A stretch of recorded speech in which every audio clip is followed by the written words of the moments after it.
예수님의 권위가 곧 나의 권위다. 이런 말씀이에요. 이 세상에 갈등 없는 가정은 없대요.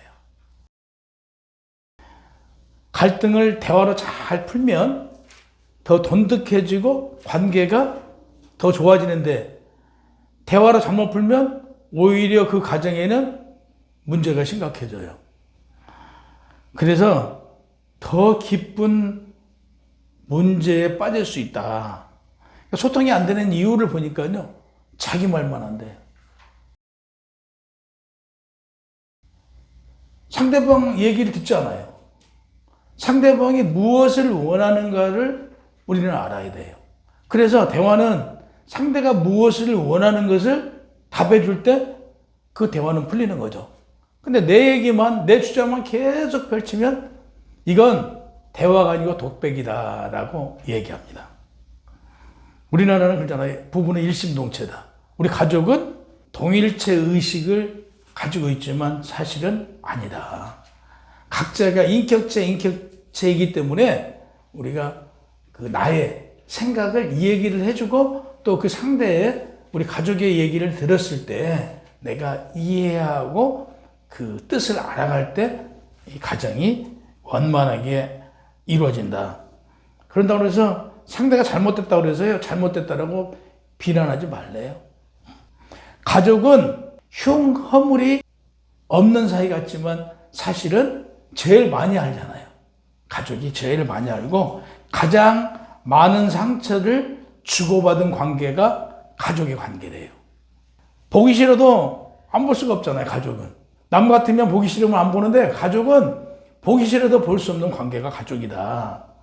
그래서 가정과 가족 관계는 그게 천국일 수도 있고요, 그 관계가 지옥일 수 있다. 그래서 우리가 이 가정에서 이 천국은요, 사회에 나와서도 세상이 천국이에요. 근데 가정이 지옥이면 세상에 나와서도 지옥이 될 수 있다. 이렇게 이어질 수 있다. 그래서 실질적으로 가장 먼저 천국과 지옥을 어디서 맛본다? 가정에서부터 맛본다. 우리는 가정의 대화, 가정의 화합, 여기에 굉장히 중요시 해야 된다. 이런 말씀이에요. 잠언 10장 12절에 보면 미움을 다툼을 일으키고 사랑은 모든 허물을 가린다고 말씀하세요. 그러므로 그리스도인의 믿음은 사랑의 척도로 볼 수 있다. 사랑이 많으면 사랑이 많은 만큼 하나님과 가까워졌다. 하나님은 사랑이시잖아요. 그래서 사랑이 많은 자는 하나님과의 관계를 돈독하다. 이렇게 말씀드릴 수 있어요. 하나님의 사랑은 어떤 허물도 우리 눈에 보이잖아요. 우리가 사랑하는 사람에게는 나쁜 것을 나쁜 것으로 보이지 않잖아요. 어떤 나쁘고 잘못한 행위를 보더라도 그게 이뻐 보여요. 어떤 실수를 하더라도 하고 이해를 해준단 말이에요. 이게 사랑이라는 거죠. 근데 사랑의 눈으로 보지 않고 인간적인 눈으로 보면 에이, 또 뭘 저래, 이렇게 왜 또 실수를 해, 이렇게 봐준다 이거죠. 그래서 하나님께서 우리에게 서로 사랑하라 말씀하셨다 이거죠. 그래서 서로 사랑할 때 우리는 하나님의 그 사랑을 우리는 깨달아 가지고 알 수 있다. 그래서 서로 사랑하면 이해하고 용서하고 관용을 베풀기 싫어도 베풀어진다. 마태복음 21장 1절에서 22절까지요. 우리 지난주에 봤잖아요. 이것은 성고난주간 첫째 날과 두 번째 날이에요. 근데 오늘 본문은 셋째 날 화요일에 성전에서 대제사장과 장로들과 예수님께서 논쟁을 벌린 이 내용을 통해서 우리에게 교훈을 주고 있어요. 유대 종교 지도자들은 백성들로부터 추앙을 받고 있는 예수님을 제거하고 싶었어요. 그 제거하고 싶은 이유는 자기들의 기득권, 기존에 자기들이 존립하고 있는 어떤 기반을 잃기 싫었던 거예요. 그래서 예수님을 제거할 계획을 세웁니다. 그래서 마태복음 오늘 본문 21장 23절에 보면 예수께서 성전에서 말씀을 가르치실 때 대제사장들과 백성의 장로들이 나와 이르되 네가 무슨 권위로 이런 일을 하느냐고 물으며 또 누가 가르치는 권세를 주었냐고 묻습니다. 여기서 가르치실 때로 번역된 디다스콘티라는 이 단어는 마태복음만 나와요. 마가복음에는 이 같은 내용이 걸어 다닐 새해라고 기록되어 있고요. 누가복음에는 가르치시며 복음을 전할 때로 이렇게 기록되어 있어요. 그래서 마가는 성전의 정화와 더불어 가르치심에 행동하는 예수님을 드러내고자 했던 거예요. 당시 예수님은요, 말씀을 가르치는 랍비로 인정받지는 않았었어요. 근데 이렇게 가르치시는 거죠. 당시에 그 성전에서 말씀을 가르칠 수 있는 것은 성전지기에게 이 얘기를 하면 그 성전지기가 이렇게 말씀을 전할 수 있도록 이렇게 시간을 배려를 했나 봐요. 근데 오늘날로 말하면 예수님의 말씀이 너무 은혜가 되는 거예요. 그러면 많은 사람이 그 말씀을 듣고자 모일 거 아니겠어요? 이랬다는 얘기죠. 근데 이것을 가지고 트집을 잡습니다. 뭐라고 트집을 잡냐면 무슨 권위로 누가 권세를 주었느냐라고 그래요. 그러니까 권위와 권세는 같은 비슷한 말이잖아요. 근데 누가 너에게 이런 권위와 권세를 줬냐고 따져 묻습니다.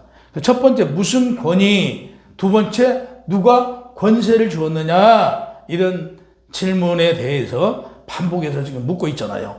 대제사장과 장로들은 예수님의 대답이 정확하지 않으면 예수님을 정죄하고 싶었던 거예요. 권위와 권세 없이 하나님 말씀을 전하고 다닌다는 것을 공포하고자 했던 것이죠. 그러니까 미리 정해놓은 거예요. 또 예를 들어서 하나님의 그 권위와 권세로 말씀을 전한다고 하면 이것은 어떤 문제예요? 하나님의, 그러니까 그 신의 모독죄로 뒤집어 씌워서 결국 문제를 삼으려고, 그러니까 이렇게 말을 해도 문제를 삼고 저렇게 말을 해도 문제를 삼으려고 그들은 계획적으로 완벽한 계략을 꾸며서 질문을 한 거예요. 24절 예수님께서 저들의 계략을 미리 알고 계셨던 거예요. 역으로 묻습니다. 나도 묻겠는데 너희는 무슨 권한으로 내게 묻느냐? 너희는 무슨 권한을 가지고 나에게 이런 질문을 하냐라고 묻습니다. 그러면서 너희에게는 나한테 물을 수 있는 권세와 권위를 누가 줬냐?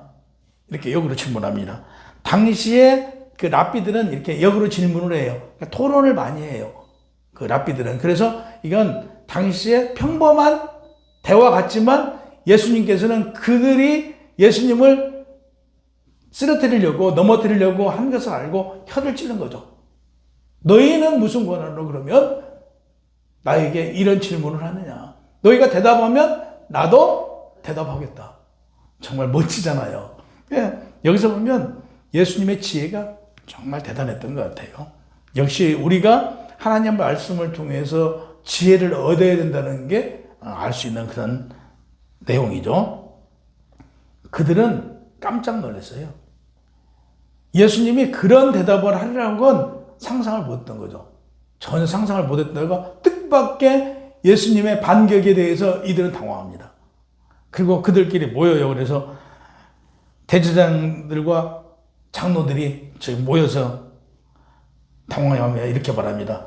요한의 세례가 어디서 왔느냐? 하늘로부터냐 사람으로부터냐? 서로 의논하여 이르되 만일 하늘로부터라 하면 어찌하여 요한을 죽였잖아요. 너희가 왜 그를 믿지 않고 죽였냐라고 할 것이고, 만일 사람으로부터라고 하면 요한을 당시에 사도라고 생각했단 말이에요. 당시 선지자로 생각을 했는데, 그러면 사람으로 왔다라고 하면 또한 그들에게 원망을 들을 거 아니에요. 선지자로 다른 사람들에게 이 얘기를 하면서 백성이 무섭다라고 합니다.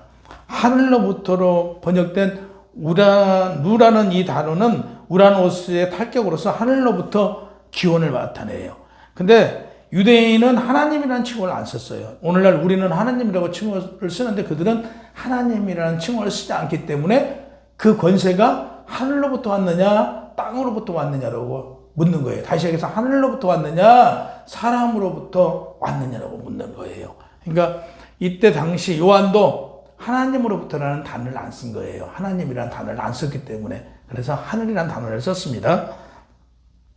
사람으로부터의 사람으로 번역된 안드로폰 역시 안드로포스의 기원이에요. 그래서 하나님과 사람과 반대되죠. 하나님은 정말 믿음의 하나님이시지만 인간은 믿지 못할 그 불완전한 기원에서 시작됐다는 뜻을 계시로 나타내고 있습니다. 선지자로 믿었던 세례 요한이 예수님에 대해서 증거하기를 내가 봄에 성령이 비둘기같이 하늘로부터 내려와서 그 위에 머물렀는데 나도 그를 알지 못하였으나 나를 보내어 물로 세례를 베풀라 하신 그이가 나에게 말씀하시되 성령이 내려서 누구 위에든지 머무는 것을 보거든 그가 곧 성령으로 세례를 베푸는 이인 줄 알라고 하셨기에 내가 보고 그가 하나님 아들이심을 증거했다라고 요한복음 1장 32절에서 34절 말씀이에요. 그래서 세례 요한도 예수님이 하나님 아들이심을 몰랐다는 얘기예요. 하늘로부터 비둘기와 같은 성령이 내려앉는 것을 보고 나를 물로 세례를 주라고 하신 그분이 말씀하시기를 그가 성령으로 세례를 줄 뿐이다 라고 얘기했기 때문에 내가 알았다 이렇게 말씀하신 거예요. 그래서 35절 36절 또 이튿날 요한이 자기 제자 중 두 사람과 함께 섰다가 예수께서 거니심을 보고 말하되 보라 하나님의 어린 양이로다 이렇게 말씀하세요. 27절 우리가 알지 못하노라 라고 말합니다.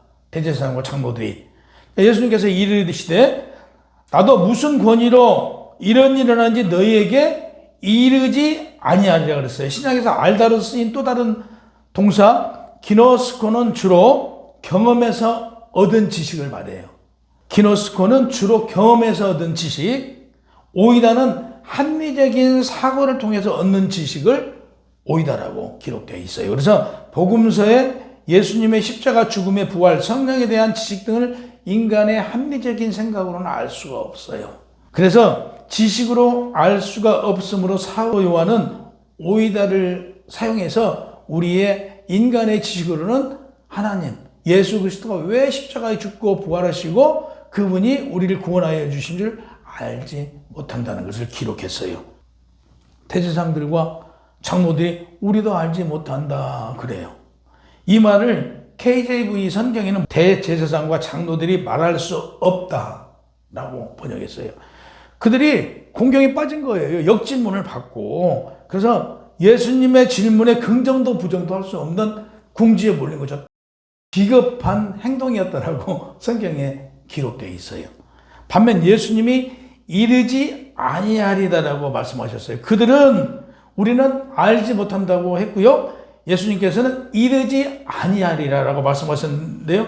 예수님은 이미 답을 알고 계신 거예요. 답을 알고 있지만 너희가 모르는 걸 내가 너희한테 왜 가르쳐주냐. 너희가 먼저 말을 해라. 그럼 나도 가르쳐주겠다. 이렇게 말씀하신 거예요.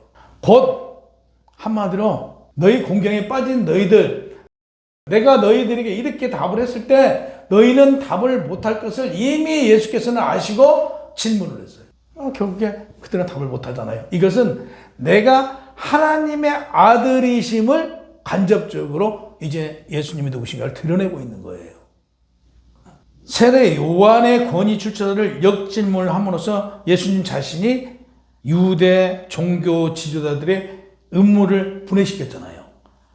나아가 예수님 자신의 권위가 예수님께서 나는 하나님의 속한 것임을 그들 스스로 알게 해주신 거예요. 주님의 지혜는 불의한 세력이 주님 앞에 패배할 수밖에 없다는 것을 오늘 본문에서 알 수 있어요. 그러니까 불의한 세력들은 하나님 앞에 넘어지고 무너질 수밖에 없어요. 28절 예수님께서 비유적으로 말씀하시기를 어떤 사람에게 두 아들이 있는데 첫 아들에게 가서 저 포도밭에 가서 일 좀 하라 그랬더니 예 하겠습니다 하고 가지 않았어요. 둘째 아들은 너도 가서 저 포도밭에 가서 일 좀 해라 그랬더니 그는 안 가요. 저 안 할랍니다 해놓고 가만히 생각하니까 그 말 자체가 실수한 거예요. 자기가. 그래서 그걸 회개하고 포도밭에 가서 일을 했어요. 그러니까 물어요. 대제사장과 장로들한테 너희는 이들 중에 누가 하나님의 말씀을 따르는 자냐라고 물으니 그들이 둘째 아들이라고 말해요.